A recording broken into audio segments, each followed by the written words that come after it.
Maulang weekend na naman sa ilang bahagi ng bansa. Sa Bicol na bumabangon pa lang sa mga nagdaang bagyo, meron na namang mga pagbaha at pagguho. Nakatutok si Dano Tingkungko. Mabilis na tumaas ang baha sa Barangay Bulabog sa Sorsogon City bunsod ng malalakas na ulang dala ng shear line.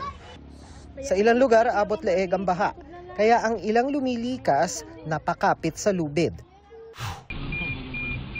Nagmistulang ilog naman ang ilang kalsada. Sinuong yan ang ilang sasakyan pero may ilang hindi na sumugal.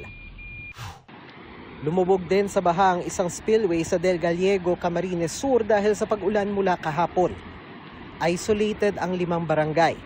Inaasahang uulan pa rin hanggang bukas sa buong lalawigan kaya pinalilikas sa mga nasa lugar na delikado sa baha at landslide.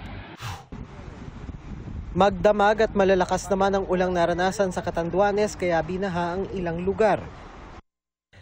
Nagdulot din yan ng pagguho ng lupa at bato. Babala ng PHIVOLCS, posible rin ang pagdaos-dos ng lahar mula sa Bulkang Mayon. Abot tuhod naman ang baha sa ilang kalsada sa Capiz kaya pahirapan ang pagdaan ng mga sasakyan. Tumirik pa ang isang sasakyan kaya pinagtulungang itulak.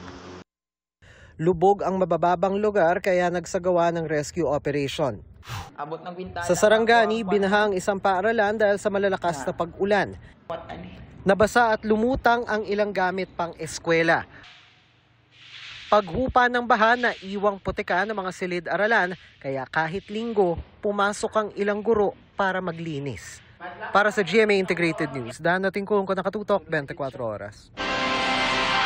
At kapapasok lamang po na balita, walang pasok sa lahat ng antas sa public at private schools sa lalawigan ng Albay bukas dahil sa masamang panahon.